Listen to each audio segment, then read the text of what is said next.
Alleluia,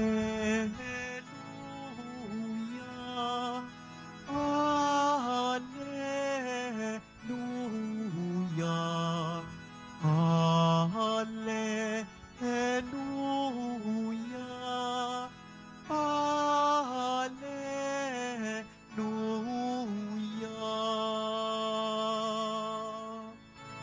Kay laki ng pagmamahal ng Diyos sa sanlibutan,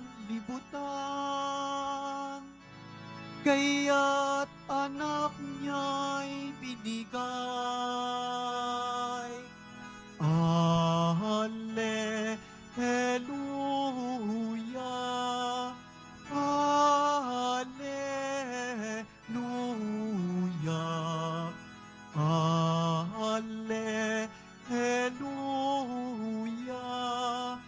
Alleluia.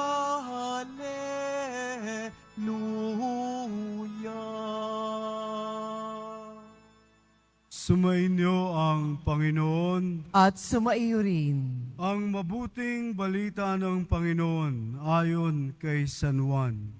Papuri sa iyo, Panginoon.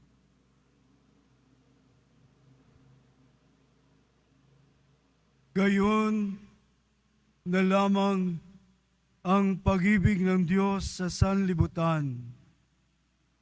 Kaya ibinigay niya ang kanyang bugtong na anak upang ang sumampalataya sa kanya ay hindi mapahamak, kundi magkaroon ng buhay na walang hanggan. Sapagkat sinugo ng Diyos ang kanyang anak, hindi upang hatulang maparusahan ang sanlibutan, kundi upang iligtas ito sa pamamagitan niya. Hindi hinahatulang maparusahan ang nananampalataya sa bugtong na anak ng Diyos. Ngunit hinatulan ng parusahan ang hindi nananampalataya sa Kanya. Hinatulan sila sapagkat naparito sa sanlibutan ng ilaw, ngunit inibig pa ng mga tao ang dilim kaysa liwanag, sapagkat masama ang kanilang mga gawa. Ang gumagawa ng masama ay ayaw sa ilaw at hindi lumalapit dito upang hindi mahayag ang kanyang mga gawa. Ngunit ang namumuhay sa katotohanan ay lumalapit sa ilaw.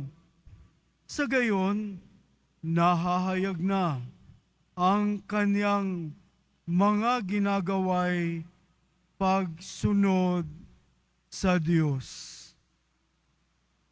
Mga kapatid, ang mabuting balita ng Panginoon. Pinupuri ka namin, Panginoong Heso Kristo. Magsiupo muna tayong lahat. Alam po ba ninyo, mga kapatid, kung napakinggan po nating mabuti mga pagbasa, ay nakatutulong ito upang paigtingin ang ating pananampalataya at pag-asa kahit ano pa ang mga sitwasyon na pumapasok at humaharap tayo sa buhay.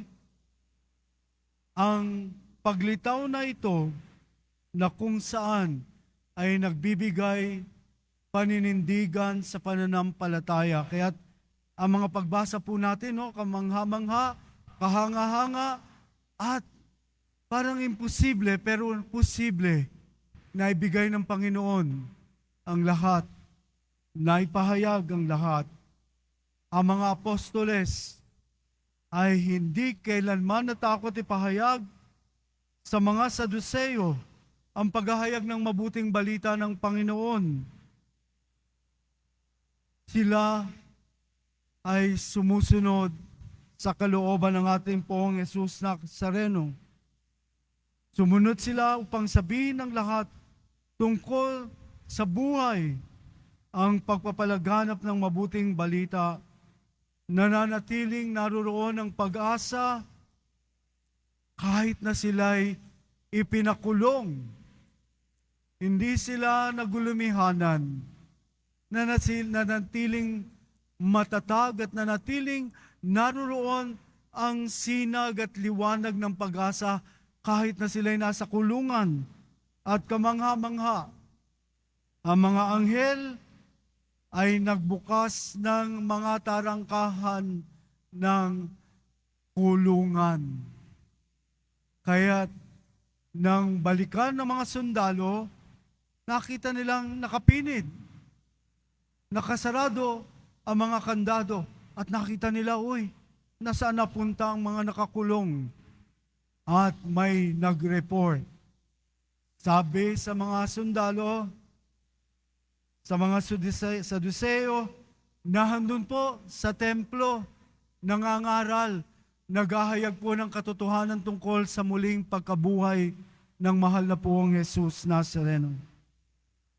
At mula sa mga pagbasa, kung atin pong mapagmumuni-munihan ito sa mga sitwasyon na kung saan na tayo ay dumarating sa isang hindi natin alam kung saan tayo lalabas, tatakas o lalabas o haharapin ang mga problema sa ating buhay, mga kapatid.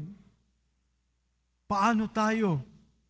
At tulad ng halimbawa po ng mga apostoles, natiling nagniningas at kanilang binubuhay ang pananampalatayang natanggap sa mahal na Poong Jesus Nazareno at ang pag-asa at ang kapayapaan sa mga sandaling iyon at ang pagtitiwala sa Diyos. Tumatawag ang Diyos po sa ating lahat, mga kapatid, na mamuhay sa ganoong kaparaanan, pamamaraan, tulad po ng mga apostoles na naroon na pinakawalan ng mga anghel. At nagpatuloy silang tukdin, hindi nagtago hindi sila nagtago matapos sila'y ipreso. Sila'y nagpatuloy tumungo sa templo upang lalong ipaghayagan at lalong kanilang ipagsigawan ng tungkol sa kapangyarihan ng mahal na Poong Jesus Nazarenong muling nabuhay.